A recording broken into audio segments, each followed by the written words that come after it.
Welcome back to another episode of the Natty Teach. I'll tell you what, man, it's going to be a fresh week of uploads, fresh week of training. We had Thanksgiving break, so I apologize for, I know it's been another better part of like a week since or it might even be over a week now at this point, pretty close, to when I had my last upload. So I do apologize for the hiatus, guys. But again, with the holidays and, with Thanksgiving break and all that kind of fun jazz, just wanted to spend as much time with friends and family as possible, hang out, relax. So I hate to say it, but YouTube was not necessarily at the forefront of my brain. I'm just kind of trying to relax, absorb that time, let the body relax, let the body heal, all that kind of fun jazz. Now, I'll tell you what, guys, I had a phenomenal week of training, especially that second half of the week, and for one main reason. Guys, it is not necessarily a new journey. It is one that I've already been on, but it is one that I want to continue to improve upon. And I feel like I made some wrong decisions, made some wrong choices along the way. And so I'm going to hit the reset button a little bit. I want this channel now to be the Natty Teacher, aka the master of meticulousness, the proprietor of perfection. Now, again, everybody's definition of perfection is completely different, but here is what I've noticed, and I said this in a previous upload too, I believe. Maybe not, I don't know, but I think I've at least alluded to this. Guys, when you get to a certain point in your off season, the logbook starts to become a challenge. Here's what I mean by that. I have gotten to the point in my off season now where strength is consistently pretty high. The food is there, the fuel is there, the rest is there for the most part, and it's one of those things where, in turn, the strength is there. But here's the problem. You get to a point where when you're adding 5 pounds every week or a rep or whatever, you get to a point where you run into a few roadblocks in strength, where your body's like, whoa, we jumped a little too quick, a little too fast, and we are at a weight where we can move it, but are we getting the most out of it? That's the key. So, with that being said, we're hitting the reset button a little bit on a few most exercises. Okay, there were some where I don't really have to change a whole lot, but there were definitely some where the logbook was becoming more of something that I wanted to beat rather than something where I was just tracking information, which, guys, in my opinion, that's what the logbook should be. The logbook should be your tracker. You're like, okay, this is what I got last week. We're gonna gun for this weight again for roughly this many reps, and execution's gonna be perfect. And if it is an addition of reps, then we are going to add weight next week or next session or whatever. And for a little while there, I was doing that, but I was adding weight every single session. And all of a sudden I would notice I'd get a couple weeks into my training blocks, and man, my neck and my shoulders and joints and all that kind of fun jazz were not feeling so hot. And what I came to realize is I am making way too quick and drastic of jumps. So with that being said, we ain't gonna do that no more, man. We are not gonna do that anymore. We are hitting the reset button a little bit. Does not mean that I wanna drop the weight super low or anything like that, of course not. But I wanna drop the weight to something that I'm more comfortable in handling correctly, okay? Some people don't agree with this kind of concept. And you'll see it in my training, it is much more robotic. Now, I had implemented this last half of the week, and you guys will see some sessions coming up here where it's like, wow, yeah, that was definitely, to put it this way, you could tell that the intentionality behind each and every rep of every set was there. And that's even the tough sets, or excuse me, even like the tough reps later on in the sets, that intentionality was there. And that's exactly what you need to do. Every rep that you are doing a part of every set, every rep of every set should be intentional. It should. And that intentionality is different between person to person. Some people get the most out of relatively quick tempos and not a whole lot of squeezing and whatever. Great. For me, I have done a variety of different tempos, types of execution, ranges of motion, all that. And I keep circling back to the most difficult one, which is those like 2 to 3 second negatives, full pause in the bottom of the hole, and then come up hard out of the bottom. And that is something where I did that at the beginning of these training blocks and at the beginning of this bulking season, this off season after I came off of competing. And then my strength started to take off a little bit and my ego got in the way. It did. My ego got in the way a little bit. And it's like, we're getting strong, keep going. You know what I mean? And it's like, okay, I'm making jumps very quickly, very, very quickly, even into rep ranges that don't feel necessarily that great, that are very taxing on the joints, very taxing, like in pressing, for example, very taxing on the shoulders, when I should be feeling it more in the chest. But man, I'm feeling it in my shoulders because I'm pretty beat up right now. You know what I mean? So it's one of those things where now I got it ironed out. And you have to play it by feel, and we're kind of hitting the reset button every once in a while in your logbook. You got to do it. Don't burn the logbook, just hit the reset button a little bit.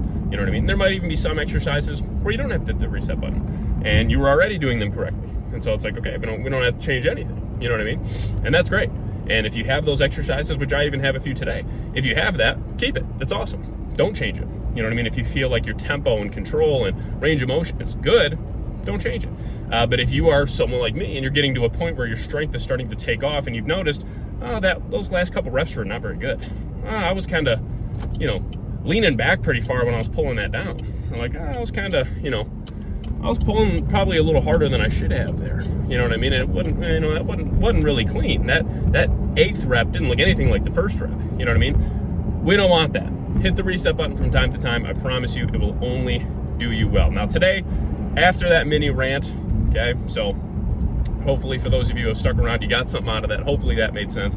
In my brain, it makes sense. Hopefully it made sense to y'all too. But regardless, today we got our first push day of the week. It is a fresh day, fresh start, Sunday, and it's also the first day of the month, December 1st. Cannot believe it. Already the month of December in 2024, last month of the year already before 2025.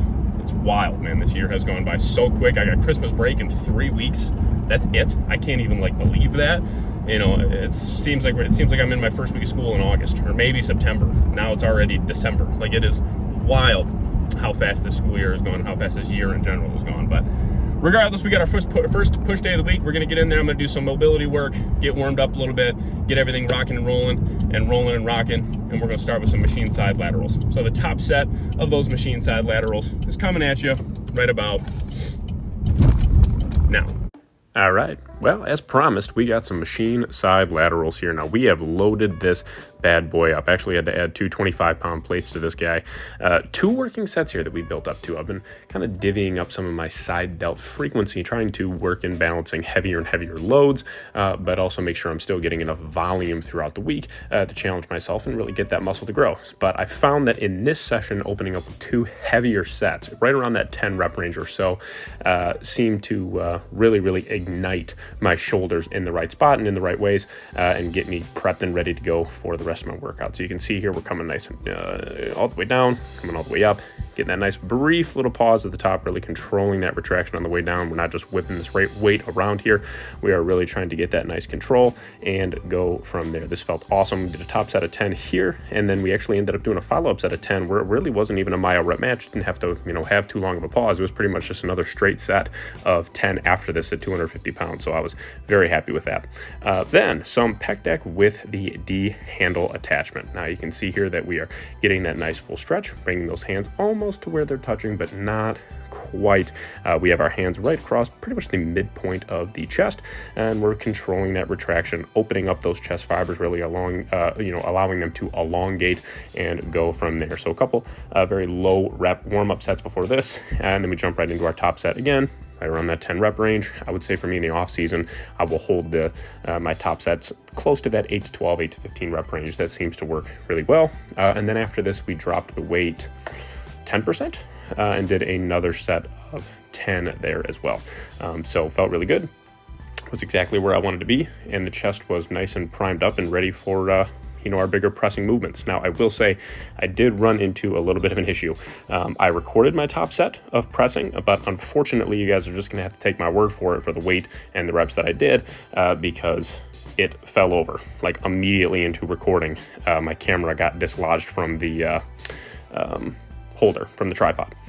So what we have here, again, perfect form here. I watched this back and I was super happy with this. This is actually my back off set though, because I did do 2 plates and a 10 for a top set of 10. Felt really good. Same concept of a nice 2 count on the way down, full pause on the chest, and then all the way up, allowing those hands to really well, not the hands, excuse me, allowing that nice full pause at the top. We're not hyperextending the elbows, but we are really driving those chest fibers together for sure, getting that nice hard squeeze at the top. Use a realistic amount of weight. Could I do a lot more weight than 2 plates or 2 plates and a 10 for a good set? For sure. But I'd rather have a decent set become a great set with maybe 20, 30 less pounds than what I would normally do. But again, top set of 10, drop the weight 20 pounds here to 2 plates, did that for a set of 10 as well. Sick pumps. Then incline dumbbell, you guys know the drill, man. Same concept. You know, these are the 90s here. This was our top set. So you'll see that I am allowing those dumbbells to come all the way out to the outer portion of my upper chest. And then we are bringing them together at the top, sitting in that position at the bottom and sitting in that hole at the bottom. Nice hard pause and controlling it and going from there and driving those dumbbells up and together, bringing those fibers, chest fibers together at the upper portion of the chest now. So again, this one, I like to keep it in that 8 to 12 rep range. Both of these sets that I did were exactly that.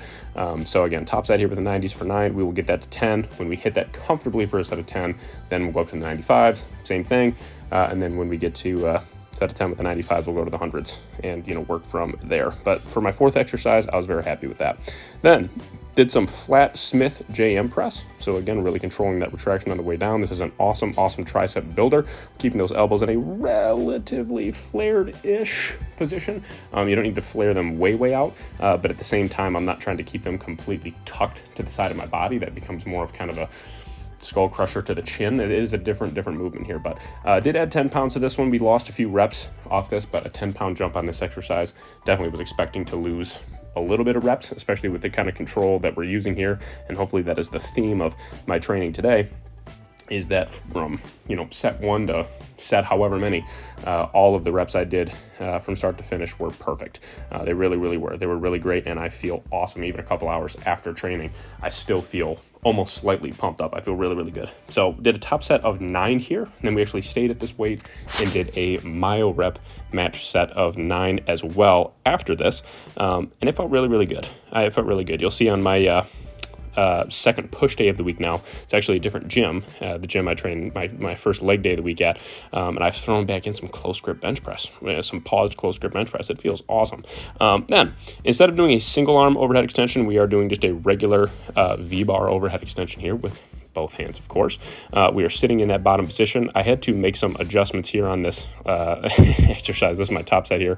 I had to, because I was wearing a hoodie, so the cable kept on getting caught in the hoodie. So in my last set, actually, was probably my best set as far as range of motion and all that goes. I was able to get a little bit of a deeper stretch in the back. But you can see that I'm getting that nice deep stretch, allowing those arms to really, and those hands to stretch far in behind my head, and then, you know, sit there in that hole for a moment. We're not rocketing out of the hole, and we're using our triceps to power that weight back up and drive it towards the ceiling. So we did 3 working sets here, 2 working sets of JM press, 3 working sets here, 2 at a top weight.